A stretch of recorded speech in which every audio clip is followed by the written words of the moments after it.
भविष्य। वो दौर जब मानवता जमीन से उठकर अंतरिक्ष की ओर अपने पैर पसार रही थी। मून और मार्स पर बेस बनाने के बाद अब तलाश शुरू हो चुकी थी सदियों से चली आ रही एक सवाल के जवाब की। क्या इस ब्रह्मांड में कहीं हमारे अलावा भी कोई बुद्धिमान जीव मौजूद है, और अगर हाँ तो उनकी तलाश मानवता को किस अंजाम तक ले जा सकती है। इसी जुनून और रंजिशों से भरे दौर में एक एस्ट्रोनॉट मेजर रॉय मैकब्राइड की सफलता आसमान छू रही थी। रॉय शांत, अनुशासित और पूरी तरह अपने मिशन के लिए समर्पित एक ऐसा इंसान था जिसके लिए काम ही उसका धर्म था। अपने मकसद के पीछे चलते चलते उसने अपने दोस्त, रिश्तेदार, अपना सुख सब कुछ खो दिया था। यहाँ तक कि वो अपनी पत्नी से भी धीरे धीरे दूर होता जा रहा था। लेकिन रॉय ने कभी जिंदगी को पीछे मुड़कर नहीं देखा। अपने काम के जुनून में उसने प्यार, दुख, खुशी, डर जैसे हर इमोशंस को अपने अंदर ही दफन कर दिया था। रॉय इंटरनेशनल स्पेस एंटेना में काम करता था, एक विशाल एंटेना जो धरती से सीधा अंतरिक्ष को छूता था। हर रोज की तरह रॉय आज भी उसी शिद्दत से अपना काम कर रहा था। इतने में ही अंतरिक्ष में कहीं से एक तेज ऊर्जा तूफान की तरह आई, जिससे उस एंटेना में शॉर्ट सर्किट हो गया और एंटेना के ऊपरी हिस्से में धमाके होने लगे। एस्ट्रोनॉट्स के सूट में पैराशूट लगे थे, इसलिए बाकी सारे एस्ट्रोनॉट्स डर के मारे फौरन वहां से नीचे कूद गए। पर रॉय ऐसे हालात में भी बिल्कुल शांत था। एंटेना को ज्यादा नुकसान ना पहुंचे, इसलिए उसने पहले एंटेना का पावर स्विच बंद किया और फिर उसने भी अंतरिक्ष से धरती पे छलांग लगा दी। नीचे आते हुए उसने अपना पैराशूट खोला तो एंटेना के नीचे गिरते मलबे ने पैराशूट पे छेद कर दिया। अब अगर रॉय का जरा सा भी संतुलन बिगड़ता तो उसकी मौत तय थी। लेकिन रॉय बिल्कुल भी घबराया नहीं। वो संतुलन बनाता हुआ सही सलामत आराम से नीचे उतर आया।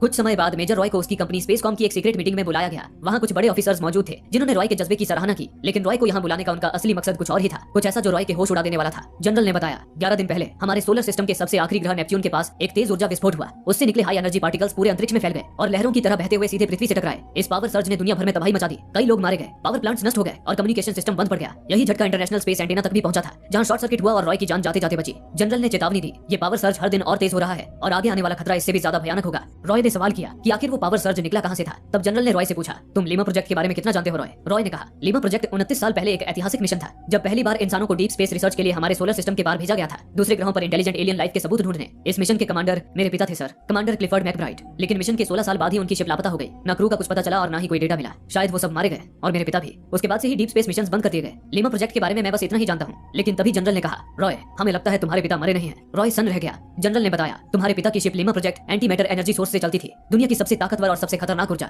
हमारा मानना है कि ये जो पावर सर्ज यानी ऊर्जा के विस्फोट हो रहे हैं वो सीधे लीमा प्रोजेक्ट के एंटी मैटर रिएक्टर से निकल रहे हैं, शायद किसी गड़बड़ी के कारण। जनरल ने रॉय की तरफ गहराई से देखते हुए कहा, संभव है कि लीमा प्रोजेक्ट अभी नेपच्यून के पास कहीं मौजूद हो, लेकिन उसकी सही लोकेशन हमें नहीं पता और ना ही वहां से कोई जवाब मिल रहा है। रॉय, अगर हमने जल्द उस शिप को ढूंढकर उसका रिएक्टर बंद नहीं किया तो ये पावर सर्ज एक ऐसे चेन रिएक्शन में बदल जाएगा जो पूरे सोलर सिस्टम को तबाह कर देगा और धरती से हर जीव का नामो निशान मिट जाएगा। ये सुनकर रॉय ने पूछा, लेकिन आप मुझसे क्या चाहते हैं सर? जनरल ने कहा, रॉय हम चाहते हैं कि तुम हमारे मार्स बेस पर जाओ। पृथ्वी के तो सारे कम्युनिकेशन सिस्टम पावर सर्ज के कारण फेल हो चुके हैं, लेकिन मार्स पर एक अंडरग्राउंड लेजर ट्रांसमीटर मौजूद है जो अब भी बचा हुआ है। उसकी मदद से तुम अपने पिता को एक पर्सनल मैसेज भेजो नेपच्यून की ओर। अगर तुम्हारे पिता सचमुच वहां जिंदा हैं तो शायद बेटे की अपील सुनकर वो जवाब दें। अगर वो जवाब देते हैं तो उनकी सिग्नल से हमें शिप की लोकेशन पता चल जाएगी और तब हम शिप को ढूंढकर इस तबाही को रोक पाएंगे। रॉय अपनी ड्यूटी के लिए हमेशा समर्पित, बेझिझक इस मिशन के लिए राजी हो गया। इस मिशन में कर्नल प्रुइट रॉय के साथ था। प्रुइट रॉय के पिता क्लिफर्ड का पुराना सहकर्मी और दोस्त भी था। एक कमर्शियल फ्लाइट से मून पहुंचने के बाद रॉय और कर्नल प्रुइट को यूएस मिलिट्री के जवान रोवर से लेकर स्पेसकॉम के बेस की ओर जाने लगे। एक ऐसा बेस जो मून के दूर अंधेरे वाले हिस्से पर बसा था। हालांकि मून पर किसी एक देश का अधिकार नहीं था। यहाँ अनगिनत खनिज से भरे इलाके थे जिन पर अलग अलग ताकतें कब्जा जमाने के लिए आपस में लड़ती रहती थी। ऐसे ही जब मिलिट्री सोल्जर्स रॉय और प्रुइट को लेकर अपने बेस की तरफ बढ़ रहे थे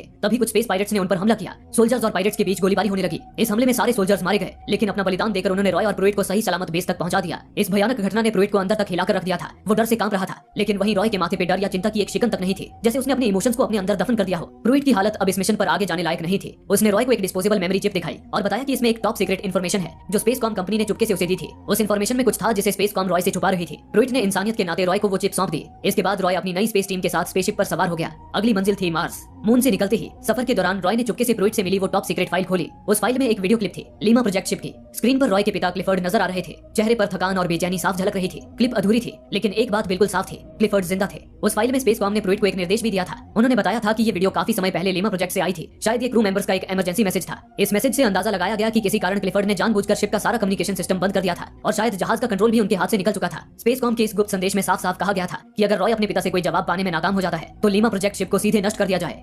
रॉय गहरी सोच में डूब गया। उसके लिए उसके पिता क्लिफर्ड एक हीरो थे। उनके आदर्शों पर चलकर ही रॉय यहाँ तक पहुंचा था। क्लिफर्ड एकमात्र ऐसे एस्ट्रोनॉट थे जिन्होंने जुपिटर और सैटर्न तक का सफर तय किया और फिर इस डीप स्पेस रिसर्च प्रोग्राम का हिस्सा बने। अपने काम को वो अपनी जिंदगी से भी ज्यादा अहमियत देते थे। तो क्या वाकई उन्होंने अपने फर्ज से गद्दारी की थी या फिर कोई ऐसी वजह थी जिसने उन्हें ऐसा करने पर मजबूर कर दिया? इन्हीं सवालों के बीच उलझा रॉय आखिरकार मार्स की लाल सतह पर उतर गया। वहाँ पहुंचते ही बिना किसी देरी के रॉय को एक कमरे में लाया गया जहाँ अब रॉय को अपने पिता को संदेश भेजना था। रॉय मन ही मन दुआ कर रहा था कि उसके पिता का जवाब आ जाए ताकि वो उन्हें बचा पाए। संदेश में रॉय ने कहा, डैड अगर आप सुन रहे हैं, मैं आपका बेटा रॉय आपसे बात करने की कोशिश कर रहा हूँ। शायद शायद आप शिप का कंट्रोल खो चुके हैं। स्पेसकॉम को इन परेशानियों के बारे में पता है और उनका मानना है कि ये आपकी गलती नहीं है। वो चाहते हैं कि आप बताएं आप इन्हें ठीक करने के लिए क्या कर रहे हैं। वो ये भी कह रहे हैं कि अगर जरूरत पड़ी तो वो मदद करेंगे और आपको वापस लाने के लिए मिशन भेजेंगे। प्लीज इस मैसेज का जवाब दें। रॉय का ये मैसेज लीमा प्रोजेक्ट को ट्रांसमिट किया गया, लेकिन दूसरी ओर से कोई जवाब नहीं आया। रॉय ने दोबारा कोशिश की, लेकिन इस बार भी कोई फायदा नहीं हुआ। रॉय आज पहली बार बहुत ज्यादा भावुक हो गया। उसने अपने पिता से एक एस्ट्रोनॉट की तरह नहीं, एक बेटे की तरह बात की, बचपन के उन पलों का जिक्र किया जो उन्होंने साथ बिताया था। इस दौरान रॉय रो पड़ा। तभी रॉय ने देखा रिकॉर्ड रूम के बाहर बैठे टेक्नीशियंस के चेहरे पर आश्चर्य के भाव थे। ये संकेत था कि शायद उसके पिता ने जवाब भेज दिया है। लेकिन तभी स्पेसकॉम के ऑफिसर्स रॉय के पास आए और रॉय को इस मिशन के लिए अनफिट बताकर उसे वापस पृथ्वी पर भेजने की तैयारी करने लगे।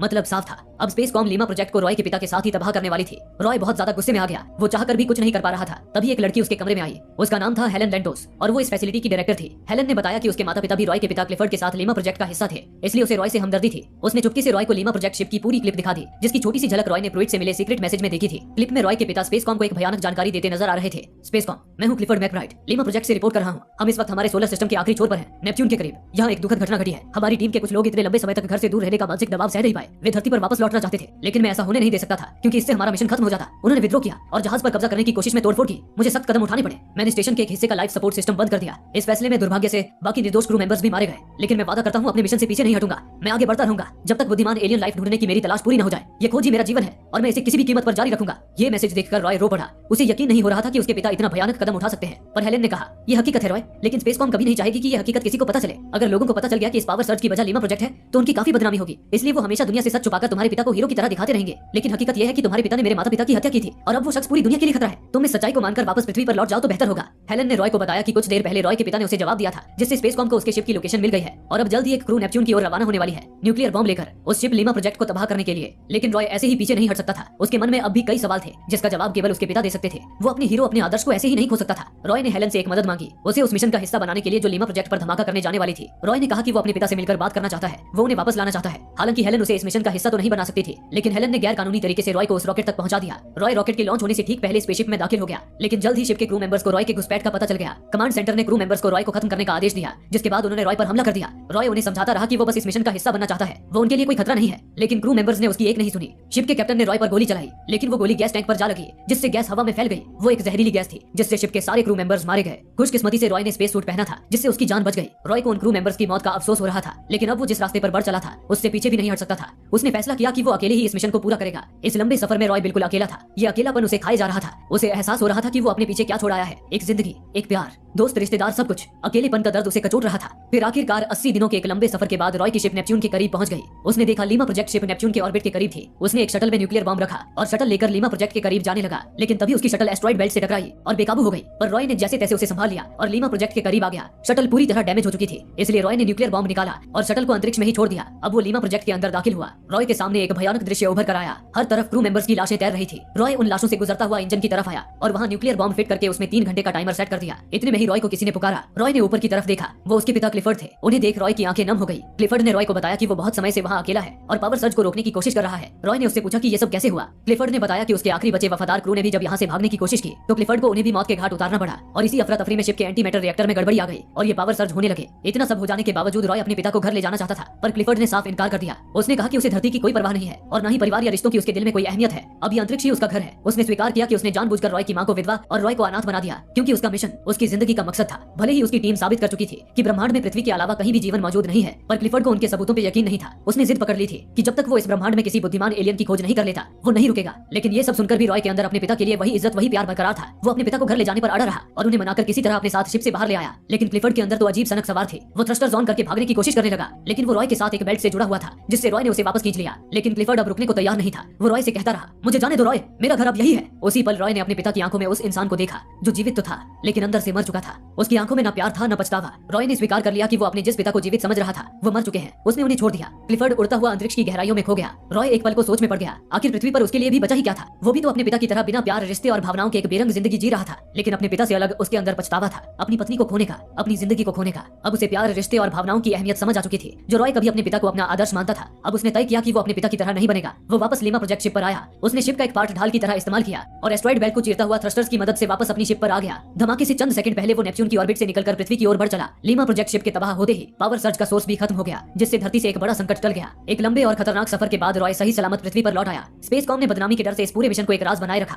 इसलिए रॉय पर कभी कोई कार्रवाई नहीं हुई। वो अपनी पत्नी से दोबारा मिला, लेकिन इस बार एक बदले हुए इंसान के रूप में, एक ऐसा इंसान जिसके अंदर अब सिर्फ प्यार था। रॉय का ये सफर भले ही अनंत अंतरिक्ष में हुआ हो, लेकिन असल में ये यात्रा उसके अपने मन के भीतर की थी। एक ऐसी यात्रा जिसने उसे सिखाया कि हमारी भावनाएं जैसे दुख, दर्द, प्यार और खुशी ही हमें इंसान बनाती हैं। इसके बिना ना तो हम इंसानियत के हक में फैसले ले सकते हैं और ना ही कभी सच्चा सुख पा सकते हैं। कई बार हमारा गुजरा हुआ कल, हमारा काम या हमारा जुनून हमें अंधा कर देता है। ये हमें उस अनजाने भविष्य की तरफ धकेल देता है जिसकी तस्वीर भी हमारी आंखों के सामने साफ नहीं होती। उसके पीछे भागते भागते हम वो नहीं देख पाते जो हमारे बिल्कुल सामने है, हमारा घर, परिवार, माँ बाप या जीवन साथी का वो प्यार जो हमेशा हमारा इंतजार कर रहा होता है। और शायद हम सब, पूरी मानव जाति, हमारी धरती के साथ भी यही कर रहे हैं। हमारे पास एक हरी भरी जीवन से भरपूर धरती है, हमारा अपना घर, लेकिन इसे संवारने, बचाने और खूबसूरत बनाने के बजाय हम आसमान में नए ग्रहों की तलाश में भाग रहे हैं। हम भविष्य में नए ग्रहों पर बसने की कल्पना करते हैं, लेकिन इस स्वर्ग सी धरती को खो देने का हमें ना तो डर है, ना पछतावा और ना ही इसकी कदर करने की फुर्सत। लेकिन अब वक्त है ठहर कर सोचने का और इस सच्चाई को स्वीकार करने का कि असली खुशी किसी नई चीज को पाने में नहीं, बल्कि जो हमारे पास पहले से है उसे देखने, संवारने और अपनाने में है। इसी संदेश के साथ कहानी यही समाप्त होती है।